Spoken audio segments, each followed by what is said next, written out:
То, что случилось в жизни наших сегодняшних героев, они восприняли как возможность достичь чего-то нового, как шанс на свершение очередного чуда. Мэтт и Джоди Парри – обычная семейная пара, связавшая себя узами брака в 2007 году. Джоди – сотрудник полиции, Мэтт работает государственным служащим. В 2009 году у супругов родился очаровательный сын Финли, которому они были невероятно рады. Но вскоре пара решила, что нужно еще расширить семью, и в 2011 году Джоди снова забеременела. У женщины были тревоги и страхи, связанные с беременностью, но ее оптимизм в отношении будущего поддерживала мысль о том, что в семье будет еще один ребенок, еще одна радость. Плановое ультразвуковое обследование показало супругам Парри, что эта беременность отличается от предыдущей. Доктор сообщил замечательную новость: было очень хорошо слышно сердцебиение. Это означало, что с ребенком все в порядке и беременность протекает идеально. Но это были не все новости. Врач хотел сказать супругам еще кое-что.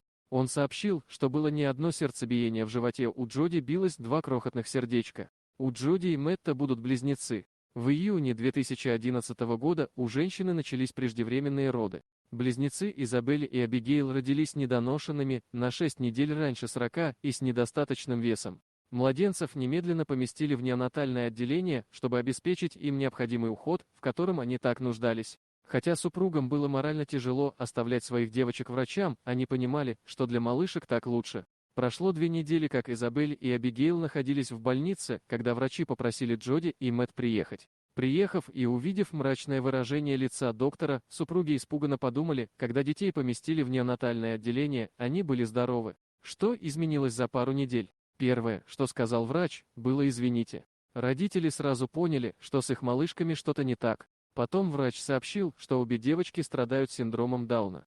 Джоди и Мэтт были потрясены. О том, как они восприняли эту новость, супруги вспоминают так: в этот миг мир развалился на куски. Пришло полное опустошение. Как и многие другие люди в аналогичной ситуации, эти родители были напуганы и не знали, что делать. Рождение недоношенных детей сопряжено с особыми трудностями, а что уж говорить о 2 детях с синдромом Дауна. Что они будут делать и как станут жить дальше? Закончив разговор с доктором, Парри отправились в палату новорожденных, чтобы навестить своих дочерей. Лишь только увидев малышек, они оба осознали, что будут делать. Их любовь к Изабель и Абигейл оказалась сильнее любых других чувств, она была безграничной и безусловной. Это были их дочери, и они знали, что все у них получится. Однако они также понимали, что предстоящий путь потребует гораздо больше знаний, чем у них есть сейчас. Что такое синдром Дауна? Это неизлечимый генетический синдром, и он возникает, когда человек несет дополнительный генетический материал в 21 хромосоме. Шансы, что ребенок родится с этим синдромом, составляют 1 к 1000, а шансы, что от этого синдрома будут страдать оба близнеца, уменьшаются буквально до 1 миллион. С синдромом Дауна может быть связано много проблем со здоровьем, страдают зрение и слух, случаются сердечные аномалии, возможны проблемы с железами и гормонами, могут быть заболевания крови.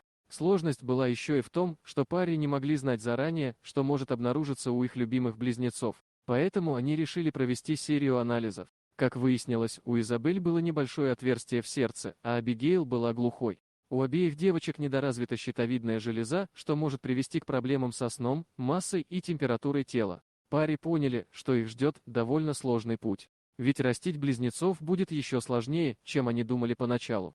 Одно Мэтт и Джоди знали наверняка: чтобы преодолеть все трудности, им нужно сохранять позитивный настрой. Именно позитивный настрой делает этих людей такими уникальными и вдохновляющими. Несмотря на все проблемы и душевную боль, с которыми им пришлось столкнуться, они любили своих дочерей и верили в свое право на нормальную жизнь. Финли, как и его удивительные родители, видит в своих младших сестрах только хорошее и любит их всем сердцем. Дорогие друзья, если вам понравилось видео, поставьте лайк, а также подписывайтесь на канал, где найдете еще много интересного.